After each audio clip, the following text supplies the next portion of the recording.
باب تحويل الرداء في الاستسقاء. حدثنا إسحاق قال حدثنا وهب قال أخبرنا شعبة عن محمد بن أبي بكر عن عباد بن تميم عن عبد الله بن زيد أن النبي صلى الله عليه وسلم استسقى فقلب رداءه. یہ باب ہے بارش طلب کرنے میں اپنی چادر کو بدلنے کے بارے میں۔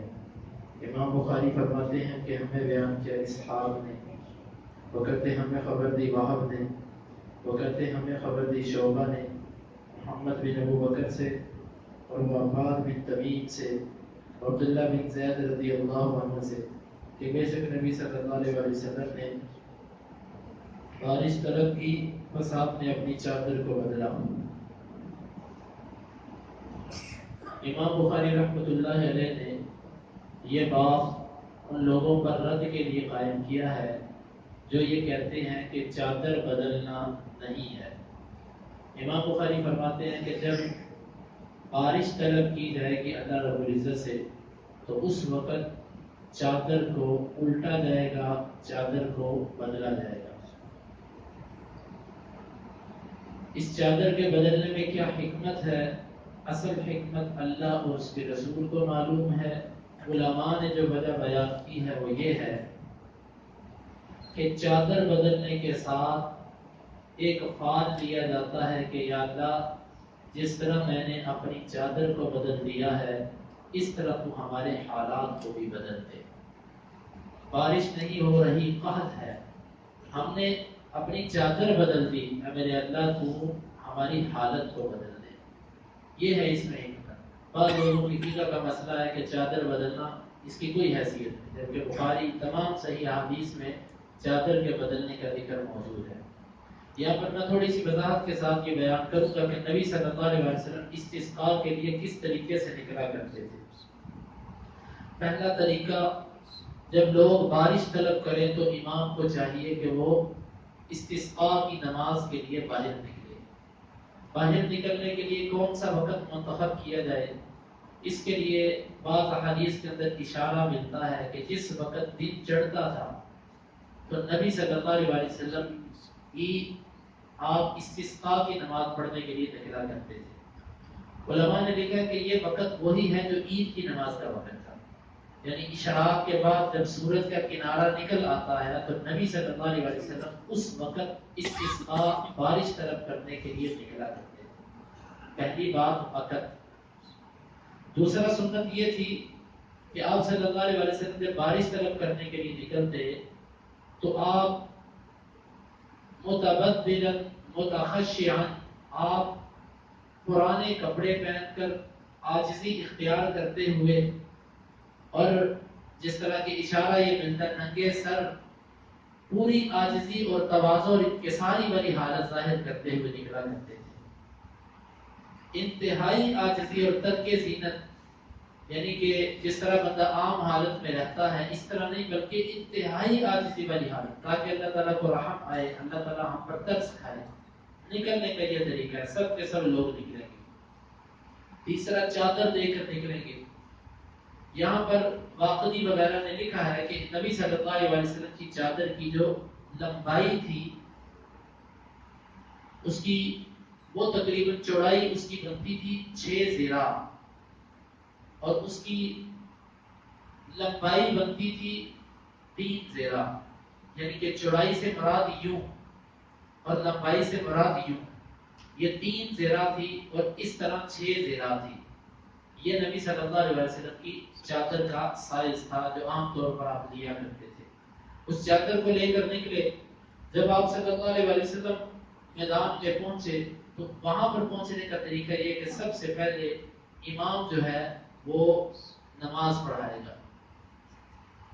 جس طرح کہ عید کی نماز میں پہلے نماز ہے اسی طرح نماز ہے، پہلے نماز پڑھائے گا امام اور پھر امام خطبہ دے گا، اور پھر خطبے کے بعد وہ قبلے کی طرف متوجہ ہو کر خطبے میں وہ لوگوں کو واضح نصیحت کرے گا، اللہ سے ڈرائے گا، ان کے گناہوں کی معافی کی ان کو یاد دلائے گا۔ اس کے بعد امام قبلے کی طرف منہ کر کے دعا شروع کرے گا، لیکن دعا شروع کرنے سے پہلے وہ اپنی چادر کو بدلے گا۔ چادر کو بدلنے کا طریقہ میں آپ کو پیش کر دیتا ہوں کہ وہ چادر کو بدلے گا، اس کے بعد وہ دعا کرے گا تو اللہ رب العزت اس میں انشاءاللہ رحمت نازل کریں گے۔ اور دعا بھی اس کے لیے جو آتی ہے کہ وہ اپنے الٹے ہاتھوں کے ساتھ اس طرح دعا کرتے یوں ہاتھوں کو یوں کر دینا کہ یا اللہ ہم نے اپنی چادر بھی بدلی، اپنے ہاتھ بھی الٹ دیے، ہر معاملہ ہم نے بدل دیا، اے اللہ تو حالات کو بدل دے۔ حقیقت اس کے اللہ کو معلوم ہے، لیکن علماء نے اس میں یہ نسبت بیان کی ہے۔ تو یہ استسقاء کی نماز کا طریقہ ہے۔ چادر بدلنے کا طریقہ، نبی صلی اللہ علیہ وسلم اس طریقے سے چادر بدلتے تھے کہ جو کنارہ دائیں کندھے پر تھا وہ بائیں پر آ جاتا، اور بائیں والا دائیں پر، اور نیچے والا اوپر، اور اوپر والا نیچے چلا جاتا۔ میں عملی طور پر آپ کو یہ چادر بدل کے دکھاتا ہوں کہ کس طریقے سے یہ نبی صلی اللہ علیہ وسلم سے اس کا طریقہ ملتا ہے۔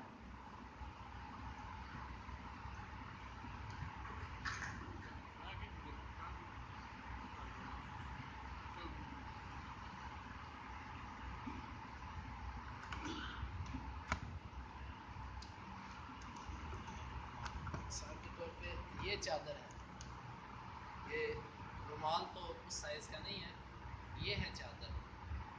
اب اس کے کنارے بدلنے کا طریقہ یہ ہے، یہ امام بھی بدلے گا اور مقتدی بھی۔ طریقہ اس کا یہ ہے کہ امام اس کونے کو اپنے اس دائیں ہاتھ سے دے گا، بائیں والے کنارے کو دائیں ہاتھ میں دے گا یوں، اور ادھر دائیں والے کو یہ دعا شروع کرنے سے پہلے ہے یوں لے۔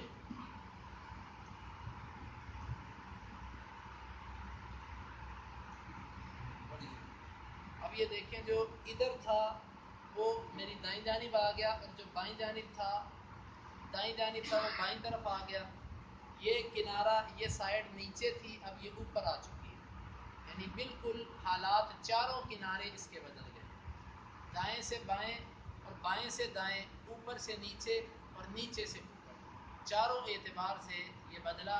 پھر دیکھیے بدلنے کا طریقہ یہ ہے کہ اس کنارے کو پکڑ کے اپنے دائیں ہاتھ میں لائیے، اور اس کو پکڑنے کے بعد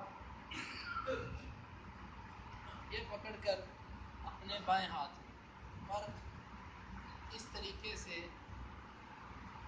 یوں اوپر کر دیں۔ یہ ہے چادر بدلنے کا مسنون طریقہ۔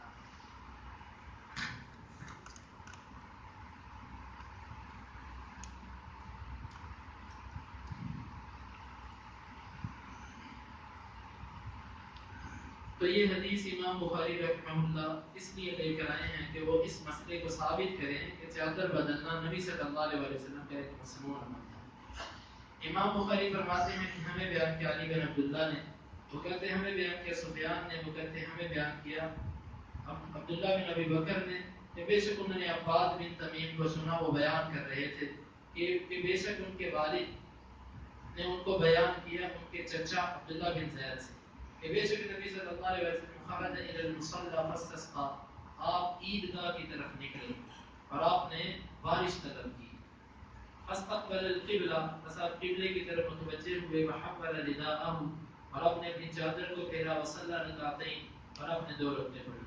قال ابو عبداللہ امام بخاری فرماتے ہیں کان ابن عیینہ یقول، سفیان بن عیینہ رحمہ اللہ کہا کرتے تھے، ہوا صاحب الاذان، حدیث کے اندر جو عبداللہ بن زیاد کا ذکر آتا ہے یہ وہی عبداللہ بن زیاد ہے کہ جنہوں نے اذان خواب میں دیکھی، لیکنہ وہم، امام بخاری فرماتے ہیں لیکن سفیان بن عیینہ کو وہم لگا ہے، لأن هذا عبد الله بن زید بن عاصم المازنی مازن الانصار، اس لیے کہ یہ عبداللہ بن زید بن عبد ربی ہی نہیں ہے جس نے اذان خواب میں دیکھی تھی، اس کا نام ہے عبداللہ بن زید بن عبد ربی، اور یہ جو عبداللہ ہے یہ عبداللہ بن زید بن عاصم المازنی ہے، اور مازن عربوں کے اندر کئی قبیلے ہیں، ان کی بھی وضاحت کر دی کہ مازن الانصار، انصار کا جو مازن ہے یہ اس قبیلے سے تعلق رکھتا ہے۔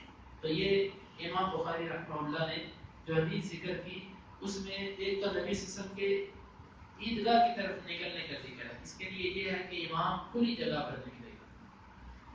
کھلی جگہ پر استسقاء کی اگرچہ مسجد میں بھی مانگی جا سکتی ہے دعا، لیکن یوں جب اجتماعی حالت میں نکلنا ہو تو پھر بہتر یہ ہے کہ کھلی جگہ کی طرف نکلا جائے. اور دوسرا فاستقبل القبلہ، قبلے کی طرف متوجہ ہوئے.